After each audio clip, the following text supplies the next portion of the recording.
ሰላም ተማሪዎች እንዴት ናችሁ? ሁሉ ሰላም፣ ሁሉ ፒስ። በዛሬ ቪዲዮአችን ደግሞ የምንመለከተው ግሬድ 10 ኢኮኖሚክስ ዩኒት 7 ከሚካተቱ ሌሰኖች መካከል ለዛሬ የምናየው 7.4 ስፔሻሊ ፓርት 2 የምንመለከተው ይሆናል። ከዚህ በፊት የ7.4 ቶፒክ ፓርት 1 ተለቆላችሁ ነበር። በዛ ቪዲዮ ላይ ኢንዱስትሪያል ሴክተር ምንድነው፣ ሜን ፊቸሩ፣ ፕሮብሌሙ ምንድነው የሚለው ነገር በደንብ አድርገን ተመልክተናል። በዛሬ ቪዲዮአችን ደግሞ ኮንትሪቢዩት ኦፍ ኢንዱስትሪያል ሴክተር ኢን ናሽናል ኢኮኖሚ፣ በተለይም ይሄ ኢንዱስትሪ ሴክተር የሚባለው ነገር በናሽናል ኢኮኖሚ ውስጥ ወይም በአንድ ሀገር ኢኮኖሚ ውስጥ ከምንም በላይ ደግሞ በኢትዮጵያ ኢኮኖሚ ውስጥ ምን አይነት ሮል አለው ወይም ምን አይነት ሚና አለው አሊያም ምን አይነት ጥቅም አለው የሚለውን ነገር በአጭሩ የምንመለከትና የምናየው።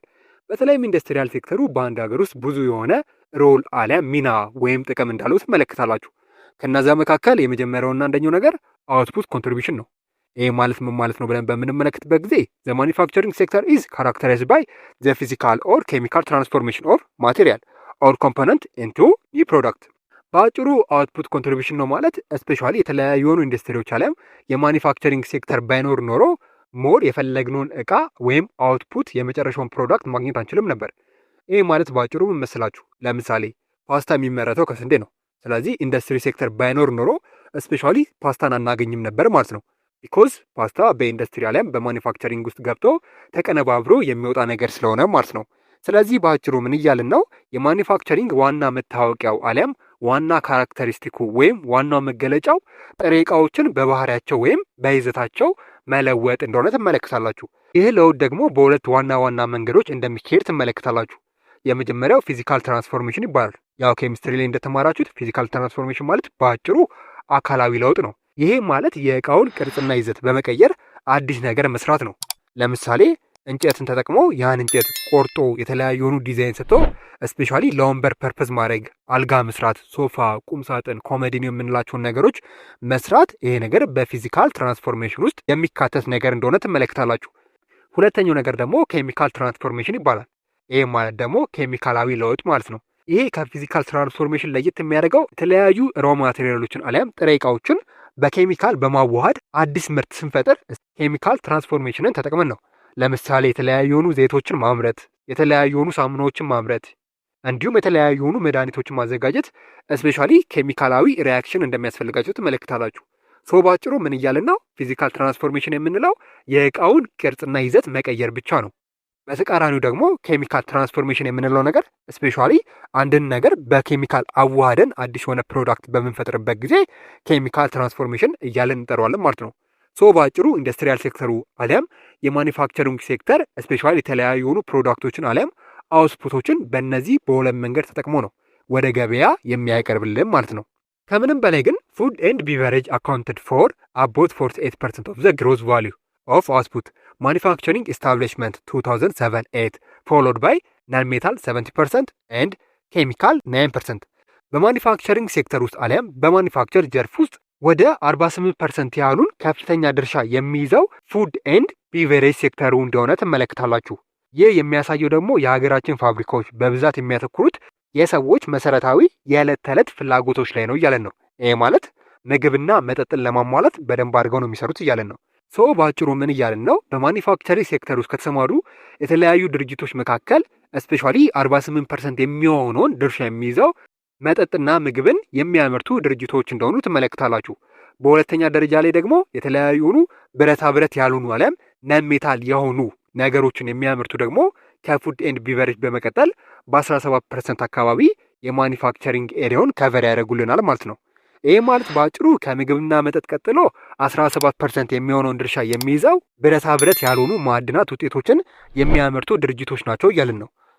ይህን ስንል ምን ማለታችን ነው ብለን በምንመለከትበት ጊዜ ብረታ ብረት ያልሆኑ ማዕድናት ውጤቶች የምንላቸው በዚህ ስር የሚመደቡት እንደ ሲሚንቶ፣ መስታወት፣ ሴራሚክ፣ የተለያዩ የሆኑ ጡቦች አሊያም ታይልስ የምንላቸው ነገሮች እንዲሁም ለኮንስትራክሽን ዘርፍ እጅግ በጣም ጠቃሚ የሆኑ ምርቶችን ስፔሻሊ ናን ሜታል ውስጥ የምንመድባቸው ናል። ሶ እነዚህ ድርጅቶች ናቸው ከፉድ ኤንድ ቢቨሬጅ ቀጥሎ በማኒፋክቸሪንግ ሴክተር ውስጥ ትልቅ የሆነ ፐርሰንትን የሚይዙት ማለት ነው። በሶስተኛ ደረጃ ደግሞ ኬሚካሎችን ነው። ይህ ማለት እንደ ሳሙናዎች እንዲሁም ቀለሞች፣ ፕላስቲኮች፣ መድኃኒቶች ያሉትን በኬሚካል ውህደት የሚሰሩ የተለያዩ ምርቶችን ስፔሻሊ ኬሚካልስ እያለን እንጠራዋለን። በማኒፋክቸሪንግ ሴክተር ውስጥ በሶስተኛ ደረጃነት ስፔሻሊ ትልቁን ድርሻ ከቨር የሚያደርገው በ9% የተለያዩ ኬሚካሎችን በማምረት አሊያም ከዚህ ጋር ተያያዥ የሆኑ ነገሮችን የሚያመርቱ ድርጅቶች እንደሆኑ የምታዩን የምትመለከቱ ይሆናል ማለት ነው። በአጭሩ ምን እያልን ነው? በ2078 ዓመተ ምህረት በኢትዮጵያ የማኒፋክቸሪንግ ዘርፍ ውስጥ ትልቁን የምርት ዋጋ ድርሻ የያዙት ምግብና መጠጥ በ48% ሲሆኑ ብረታ ብረት ያልሆኑ ምርቶች በ17% እንዲሁም ኬሚካሎች ደግሞ በ9% በቅደም ተከተል በሁለተኛና በሶስተኛ ደረጃ ላይ እንደሚቀመጡ የምታዩና የምትመለከቱ ይሆናል ማለት ነው። ለዚህም ነው ሉኪንግ አት ዘ ዳታ ኦፍ ሬቨኑ ኦብቴን ፍሮም ስኬል ዘ ፉድ ኤንድ ቢቨሬጅ ኢንዱስትሪ ግሩፕስ ጀነሬትድ አራውንድ 8.3 ቢሊዮን ብር በ2078 በተደረገው ጥናት መሰረት የምግብና መጠጥ ዘርፍ ከሽያጭ ብቻ ወደ 8.3 ቢሊዮን ብር አካባቢ የሚጠጋ ከፍተኛ የሆነ ገቢ እንዳስገኘ ትመለከታላችሁ። ለዚህም ነው በማኒፋክቸሪንግ ሴክተር ውስጥ ፉድ ኤንድ ቢቨሬጅ ቀዳሚውን ስፍራ የሚይዘው ማለት ነው። በአጭሩ የመጀመሪያውና አንደኛው የኢንዱስትሪያል ሴክተር በኢኮኖሚ ውስጥ ያለው ሮል አውትፑት ኮንትሪቢሽን እንደሆነ የምታዩና የምትመለከቱ ይሆናል ማለት ነው። ሁለተኛው ነገር ደግሞ የዚህ ኢንዱስትሪ ሴክተር ሮል አሊያም ሚና ኢምፕሎይመንት ኮንትሪቢሽን እንደሆነ ትመለከታላችሁ። ይህም ማለት ከምታስቡት በላይ የስራ ዕድል ይፈጥራል። በደንብ በምንመለከተበት ጊዜ ዘ ኢንዱስትሪያል ሴክተር ኢን ጀነራል ኤንድ ማኒፋክቸሪንግ ሰብ ሴክተር ኢን ፓርቲኩላር ሰርቪስ አስ ኢምፖርታንት ሶርስ ኦፍ ዘ ኢምፕሎይመንት ስፔሻሊ ፎር ዘ ራፕሊ ግሮዝ አርበን ፖፑሌሽን ኢን ኢትዮጵያ። በተለይም የኢንዱስትሪ ሴክተሩ ከምታስቡት በላይ የስራ ዕድል በደንብ አድርጎ እንደሚፈጥር ትመለከታላችሁ። በአጠቃላይ ግን የኢንዱስትሪው ዘርፍ በተለይ ደግሞ የማኒፋክቸሪንግ ሰብሴክተሩ ከምታስቡት በላይ ለሀገራችን ሕዝብ በጣም ጠቃሚና ቁልፍ የስራ ዕድል ማግኛ መንገዶች እንደሆኑ ትመለከታላችሁ። ፋብሪኮች ሲስፋፉ ስፔሻሊ በርካታ ሰራተኞች እንደሚቀጠሩ የሚታወቅ ነው። የኢንዱስትሪ ሴክተር በሚስፋፋበት ጊዜ ብዙ ሰራተኞች ይቀጠራሉ እንደማለት ነው። እርግጥ ነው ግብርና አሁንም በገጠር ላለው ሕዝብ ዋና የስራ መስክ እንደሆነ ሁሉ ከተማ ውስጥ ለሚኖረው ስራ ፈላጊው እጅግ ከፍተኛ ቁጥር ላለው ሕዝብ ደግሞ ፋብሪካዎች አሊያም ኢንዱስትሪዎች ዋነኛና እጅግ በጣም አስፈላጊ የሆኑ ነገሮች እንደሆኑ የምታዩና የምትመለከቱ ይሆናል ማለት ነው። ለዚህም ማሳያው ኢን 2007 there was 1,677,906 person engaged out of the which 617,911 were employed in the industrial sector። በተለይም በ2078 በተደረገው ጥናት መሰረት በኢንዱስትሪ ዘርፍ ውስጥ በአጠቃላይ ወደ 1,677,906 የሚሆኑ ሰዎች ስፔሻሊ ተቀጥረው እንደሚሰሩ ትመለከታላችሁ። ከነዚህ መካከል ደግሞ 688,911 የሚጠጉት መደበኛ ተቀጣሪዎች እንደሆኑ ትመለከታላችሁ። ማለትም ቋሚ ሰራተኞች ናቸው እያልን ነው። ሌሎቹ ግን በኮንትራት እንደተቀጠሩ የምታዩና የምትመለከቱ ይሆናል። ለዚህም ነው በተለይም ከአግሪካልቸሩ ሴክተር አሊያም ከግብርናው ሴክተሩ ውጪ ኢንዱስትሪያል ሴክተሩ ለኢትዮጵያ በጣም አስፈላጊ ነው የሚባለው። ቢኮዝ ብዙ የሆነ የስራ ዕድል በደንብ አድርጎ ስለሚፈጥር ማለት ነው። ዌን ዊ ኤግዛሚን ዘ ኢምፕሎይመንት ካፓሲቲ ኦፍ ኢች ኢንዱስትሪያል ግሩፕ ኢን ዘ ማኒፋክቸሪንግ ሴክተር አስ ኦፍ 2007-8 በተለይም በኢንዱስትሪ ሴክተር ከምንም በላይ ደግሞ በማኒፋክቸሪንግ ሴክተሩ ላይ በየትኛው ድርጅት ውስጥ ወይም በየትኛው ኤሪያ ነው ብዙ ሰዎች ተቀጥረው የሚሰሩት ብለን በምንመለከትበት ጊዜ የመጀመሪያውና አንደኛው ዘ ፉድ ኤንድ ቢቨሬጅ ግሩፕ ኢምፕሎይድ ኦፍ 15%። በተለይም በማኒፋክቸር ሴክተር ውስጥ ካሉ የተለያዩ ድርጅቶች መካከል 50% የሚሆነው ሰው ተቀጥሮ የሚሰራው ምግብና መጠጥ በሚያመርቱ የተለያዩ ድርጅቶች ውስጥ እንደሆነ ትመለከታላችሁ። በሁለተኛ ደረጃ ደግሞ ነሜታል ኤንድ ፔፐር ኦፍ ፕሪንቲንግ ኢንዱስትሪያል ግሩፕስ ኮንትሪቢዩትድ 40% ኤንድ 10.9% ኦፍ ዘ ሴክተር ኤምፕሎይመንት ሪስፔክቲቭሊ። ከፉድ ኤንድ ቢቨሬጅ ቀጥሎ ደግሞ ሞር ብዙ ሰዎች የሚሰሩት ነሜታል ማለትም ብረታ ብረት ያልሆኑ ማዕድናትን ውጤቶች በሚያመርቱ ድርጅቶች ውስጥ እንደሆነ ትመለከታላችሁ። ይሄ ሁለተኛ ላይ ነው በ14% ማለት ነው። በመቀጠል ደግሞ ፔፐር ኤንድ ፕሪንቲንግ በተለይም የተለያዩ የሆኑ ወረቀቶችና የፕሪንቲንግ መሳሪያዎችን በሚያመርቱ ድርጅቶች ውስጥ ደግሞ ወደ 10.9% የሚሆኑ ሰራተኞች ይሰራሉ ማለት ነው። እንደ አጠቃላይ በምንመለከትበት ጊዜ በኢንዱስትሪያል ሴክተር ውስጥ ከምንም በላይ ደግሞ በማኒፋክቸሪንግ ሴክተር ውስጥ ተሰማርተው ከሚሰሩ ሰዎች መካከል አብዛኞቹ ማለትም 50% የሚሆኑት ፉድ ኤንድ ቢቨሬጅ በሆኑ ድርጅቶች ውስጥ፣ ሌሎቹ ደግሞ ወደ 14% የሚሆኑት ናይሜታል በሚሰሩ ድርጅቶች ውስጥ እንዲሁም 10.9% የሚሆኑ ሰዎች ደግሞ ፔፐር ኤንድ ፕሪንቲንግ በሚያመርቱ አሊያም በሚሰሩ ድርጅቶች ውስጥ ተቀጥረው እንደሚሰሩ ትመለከታላችሁ ማለት ነው። በአጠቃላይ በሀገሪቱ ማኒፋክቸሪንግ ውስጥ ከሚሰሩት 100 ሰዎች መካከል 75ቱ የሚሰሩት በእነዚህ በሶስት በፋብሪካ አይነቶች ውስጥ ብቻ እንደሆነ የምታዩና የምትመለከቱ ይሆናል ማለት ነው። ስለዚህ ሁለተኛው ነገር ኢንዱስትሪያል ሴክተር ሞር በኢምፕሎይመንት ኮንትሪቢዩሽን አሊያም በስራ ዕድል ምንጭነት በደንብ አድርጎ አንድን ሀገር እንደሚጠቅም የምታዩና የምትመለከቱ ይሆናል ማለት ነው። የመጨረሻው ደግሞ የኢንዱስትሪ ሴክተር ሮል አሊያም ሚናውን በምንመለከትበት ጊዜ ፎሪን ኤክስቼንጅ ኮንትሪቢሽን እንደሆነ ትመለከታላችሁ። ይሄ ማለት የውጭ ምንዛሬን ያስገኝልናል እያለን ነው። ነገር ግን ሞር ዛን 90% ኦፍ ዘ ኔሽን ፎሪን ከረንሲ ኤርኒንግ ካም ፍሮም ዘ አግሪካልቸራል ሴክተር።